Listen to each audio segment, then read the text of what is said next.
नमस्कार, मी राजेंद्र तिडके आणि आपण पाहतात युवा दर्पण लाईव्ह। सुरुवातीला पाहूयात आजच्या ठळक घडामोडी। लहान मुलांचा गुन्हेगारीत वापर करणाऱ्यावर आता थेट मकोका। बाल गुन्हेगारी कायदे कठोर करणार देवेंद्र फडणवीस। उद्धव ठाकरेंचे अत्यंत विश्वासू वरळीचे आमदार सचिन अहिरांचा शिंदेंच्या शिवसेनेत प्रवेश। मी शिवसेना सोडलेलीच नाही, पत्रकार परिषदेत सचिन अहिरांचा मोठा दावा। आणि चेंबूरमध्ये मोठी दुर्घटना, स्कूल बसवर मोठे झाड कोसळले, एका विद्यार्थ्याचा मृत्यू, 10 जण जखमी तर 4घांची प्रकृती गंभीर।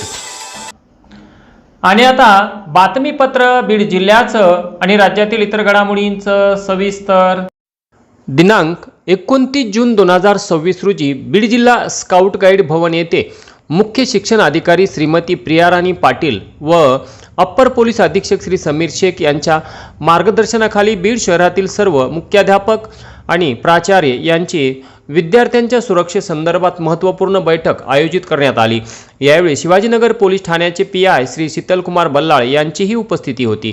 अलीकडेच शाळेच्या बसमधून उतरलेल्या एका विद्यार्थिनीला रस्ता ओलांडत असताना दुचाकीची धडक बसून ती गंभीर जखमी झाल्याच्या पार्श्वभूमीवर विद्यार्थ्यांच्या सुरक्षिततेच्या उपाययोजनांवर यावेळी सविस्तर चर्चा करण्यात आली। या बैठकीत प्रत्येक शाळेच्या बसमध्ये सीसीटीव्ही यंत्रणा कार्यान्वित असावी, बसमध्ये महिला अटेंडंटची नियुक्ती करावी, रस्ता ओलांडत असताना महिला अटेंडंट विद्यार्थ्यांच्या सोबत राहून सुरक्षितपणे रस्ता ओलांडून द्यावे, विद्यार्थ्यांना बसच्या मागील बाजूने सुरक्षितपणे नेण्याच्या सूचनांचे काटेकोर पालन करावे, सर्व चालक, अटेंडंट व अशासकीय कर्मचाऱ्यांची चारित्र्य पडताळणी करून घ्यावी, सर्व शालेय वाहनांची आरटीओ तपासणी, फिटनेस, विमा व आवश्यक त्या कागदपत्रांची पूर्तता करावी। पालकांनीही केवळ पडताळणी पूर्ण झालेल्या खाजगी बस, रिक्षा किंवा वाहनामधूनच मुलांना शाळेत पाठवावे। नियमांचे पालन न करणाऱ्या वाहनांवर कठोर कारवाई करण्यात येईल।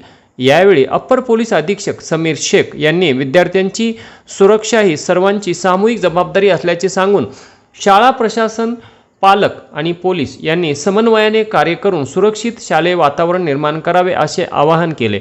विद्यार्थ्यांचे सुरक्षाबाबत कोणतीही तडजोड केली जाणार नसून नियमांचे उल्लंघन करणाऱ्या वाहनांवर कठोर कारवाई करण्यात येईल असेही यावेळी स्पष्ट करण्यात आले।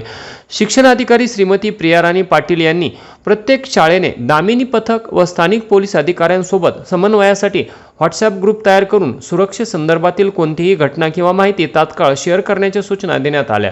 तसेच नियमित समन्वय बैठका घेण्याचे आवाहनही केले।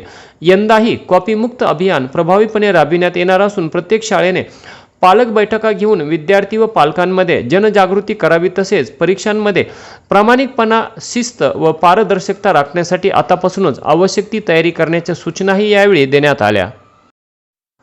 पोलीस स्टेशन माजलगाव ग्रामीण हद्दीत मौजे तालखेड येथे विकास दत्तात्रय वाघमोडे वय 33 वर्ष राहणार तालखेड यांचे प्रेत त्यांच्याच शेताजवळ दिनांक 29/6/2026 रोजी मिळून आले होते।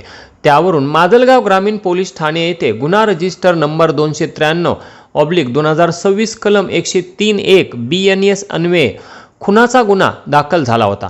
सदर गुन्ह्याचा समांतर तपास बीड LCBचे पीआय श्री शिवाजी बंटेवाडे यांच्या मार्गदर्शनाखाली LCB टीम करत असताना दिनांक 29/6/2026 रोजी LCBचे PSI महेश विघ्ने यांच्या टीमने घटनास्थळी भेट देत आरोपीचा शोध सुरू केला असता PSI महेश विघ्ने यांना माहिती मिळाली की मयत विकास वाघमोडे यांचे काही दिवसांपूर्वी आदित्य बारवाळ याच्यासोबत जोरदार भांडण झाले होते आणि आदित्य याने मयत विकास यास जीवे मारण्याची धमकी दिली होती। यावरून आदित्य बारवाळ यास LCB पथकाने ताब्यात घेऊन गुन्ह्याच्या अनुषंगाने विचारपूस केली असता आदित्य बारवाळ याने सांगितले की मयत विकास वाघमोडे याने त्याला पुणे येथे मारहाण केली होती। तसेच 15 दिवसांपूर्वी तालखेड फाटा येथे भांडण करून अंगावर कुऱ्हाड घेऊन मारण्यास धावून आला होता व त्याने मला ठार मारण्याची धमकीही दिली होती।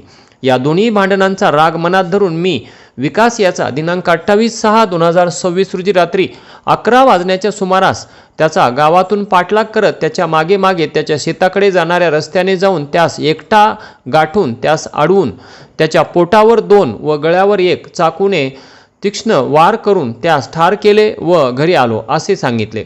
सदर खुनाच्या गुन्ह्यात बीड एलसीबीने धडाकेबाज कारवाई करत केवळ 12 तासाच्या आत आरोपी निष्पन्न करून त्यास अटक केली।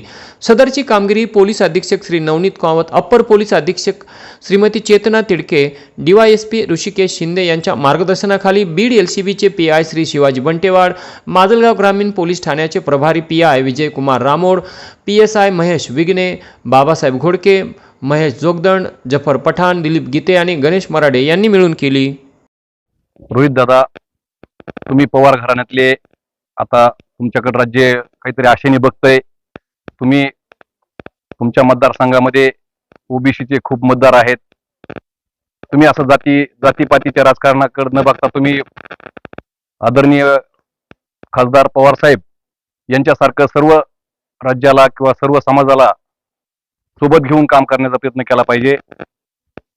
असं एका जातीचं जर राजकारण करायचं म्हणलं तर हे काय कुठं म्हणजे एका जातीवर तुमचं काय राजकारण चालणार नाही। तुमच्या मतदारसंघामध्ये तिथं धनगर समाजाचे आणि आदर समाजाचे, ओबीसी समाजाचे खूप लोक आहेत। तुम्ही तिथं 2 टर्म एमएलए झालात आणि तुम्ही मोठ्याचे घरचे आहेत म्हणून तुम्ही गरीबावर काहीही बोलणं हे चुकीचं आहे। धनंजय मुंडे साहेबांवर तुमची बोलण्याची लायकी नाहीये, तुमची उंची नाहीये। त्यांचा खूप मोठा अनुभव आहे धनंजय मुंडे साहेबांचा। बीड जिल्ह्यात लाचखोरीने आता कहरच केला असून कोणतेही काम कागदावर पैशाचे वजन ठेवल्याशिवाय होत नाही अशी परिस्थिती निर्माण झाली आहे।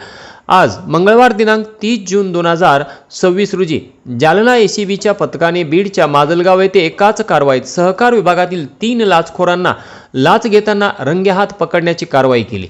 सावकारी परवाना देण्यासाठी 15,000 रुपयांच्या लाचेची मागणी करण्यात आली होती, तर तडजोडीनंतर 13,000 रुपये स्वीकारत असताना सहाय्यक निबंधक सूरज जगदाळे, कार्यालयीन अधीक्षक सतीश शेरखाने आणि एक खाजगी इसम महेश फपाळ या तिघांना लाच घेत असताना रंगेहात पकडण्यात आले। माजलगाव येथील सहाय्यक निबंधक कार्यालयात हा ट्रॅप करण्यात आला। या प्रकरणी गुन्हा दाखल करण्याची प्रक्रिया सुरू असल्याची माहिती प्राप्त होत आहे। जालना एसीबीचे उप अधीक्षक श्री बाळासाहेब जाधवर यांच्या मार्गदर्शनाखाली जालना एसीबीच्या टीमने सदरची कारवाईही केली आहे। मॉर्निंग वॉकला गेलेल्या एका महिलेच्या गळ्यातील सोन्याचे दागिने चालत्या गाडीवर येऊन हिसकावून घेऊन पळून गेल्याचा प्रकार आज सकाळी बीड शहरातील केनॉल रोडवर घडला। आज दिनांक 30/6/2026 रोजी सकाळी जाधव नामक एक महिला आपल्या पतीसोबत मॉर्निंग वॉकला केनॉल रोडवर गेली असता पाठीमागून दुचाकीवर आलेल्या चोरट्याने महिलेचे दागिने हिसकावून पळ काढला। दागिने हिसकावत असताना सदर महिला खाली पडली। यात तिला मारही लागला असून दागिने हिसकावणारा तरुण मुलगा होता। त्याच्या पाठीमागे तोंडाला स्कार्फ बांधलेली एक महिला देखील बसलेली होती। या दोघांचे फोटो एका सीसीटीव्ही कॅमेऱ्यात कैद झाले असून या महिलेने शिवाजीनगर पोलीस ठाण्यात तक्रार दाखल केली आहे। सदर महिलेच्या गळ्यात 1.5 तोळ्याचे दागिने असल्याचे नमूद करण्यात आले आहे। आणि याचबरोबर आजचं बातमीपत्र संपलं। उद्या पुन्हा भेटू काही नव्या आणि ताज्या घडामोडींसह। तोपर्यंत पाहत रहा युवा दर्पण लाईव्ह चॅनल। लाईक करा, सबस्क्राईब करा आणि व्हिडिओ आवडल्यास शेअर करा। तोपर्यंत नमस्कार।